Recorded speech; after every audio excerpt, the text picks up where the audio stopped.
Hello there, it's Sergeant Domestic from Otley Police Station. I believe that you wanted to speak to me with regards to one of my officers who has recently visited you? Yes, it's regarding this gentleman from the Masonic Lodge who followed our car into Sainsbury's car park after he'd obviously seen me videoing the Masonic Lodge building. Right.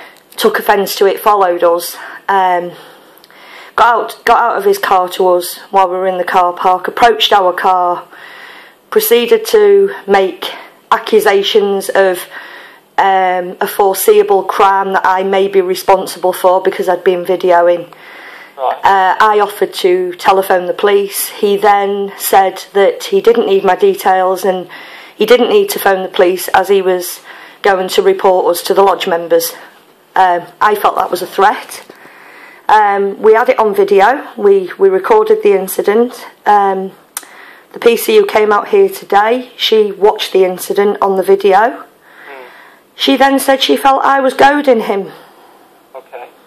Which, not being funny or anything, if I'm feeling attacked by somebody, you know, followed for almost a mile, then attacked in my car verbally by somebody, I'm not going to curl up into a ball and start crying. I will defend myself.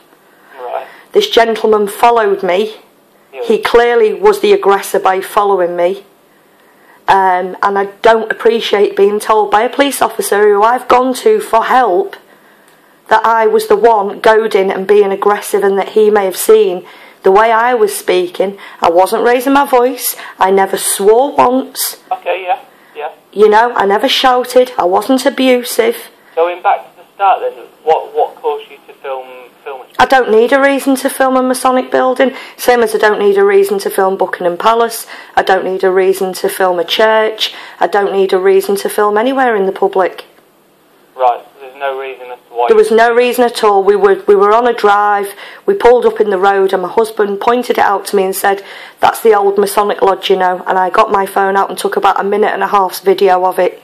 Right, for what purpose? I don't need a reason for it to give you a purpose. Why do I need to give you a reason? I've got video footage. Well, what would you think if somebody stood outside your property and started filming your property? Absolutely nothing. Not a thing. Same as I didn't think anything when Google Earth did it either.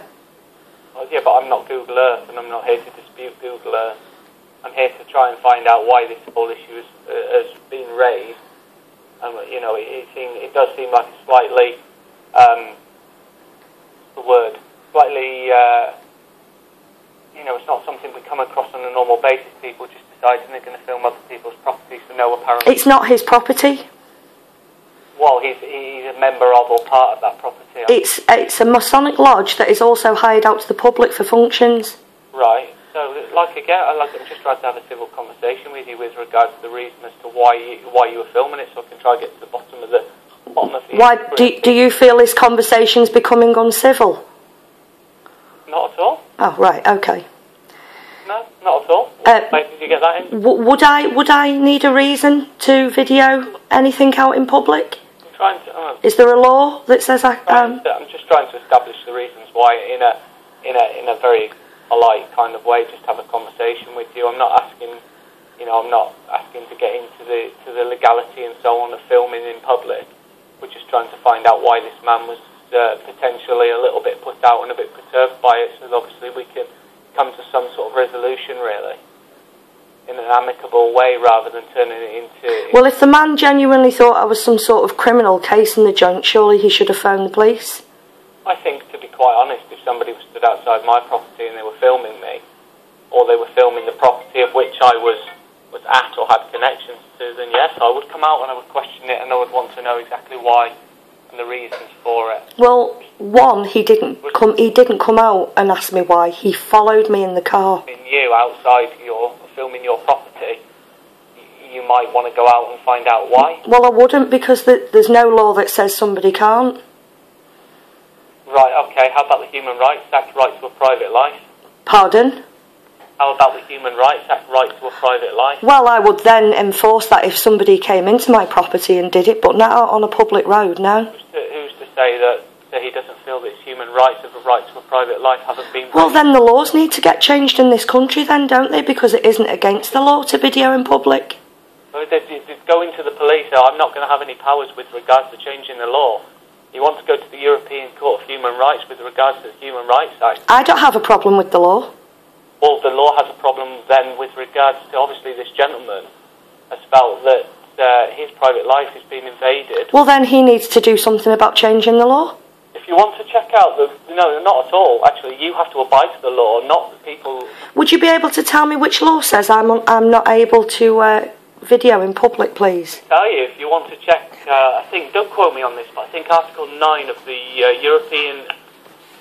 European Court of Human Rights. If you want to check it, don't quote me on that one. Is that the common law? Yeah. No, it's it's the Court of Human Rights. Everybody right. has a right. And what is that law? Would you be able to read it to me, please? To a private life.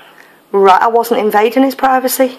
Well, maybe he feels that you were. You had, like I said. Well, his feelings are irrelevant. The law is the law, and I was not invading his privacy. Okay. I didn't walk onto his private property. Okay. I didn't video through his window. You Google and look up the European Court of Human Rights and have a look with. Would you be able to read it out to me, please? No, I'm sure that you'll have access to that. But the thing is, sorry, what was your name again? Sergeant Mark Shermaster. Mark, would I be able to call you Mark? If you wish. Mark, would you be able to please read that law to me and explain it to me? Because as far as I'm aware, there is no law that says you are not allowed to film in public. I'm not saying that there's anything with regards to filming in public. I'm saying that the gentleman has obviously felt, or potentially felt, that he's going about his business or whatever he's doing, and for some reason, spare me a second.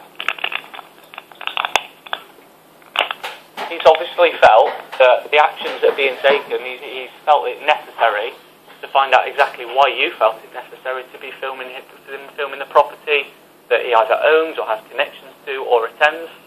And obviously, I think, to be quite honest, any reasonable person that was being filmed would probably question it. And well, the thing is, it's not his home. He lives there. It's not his house.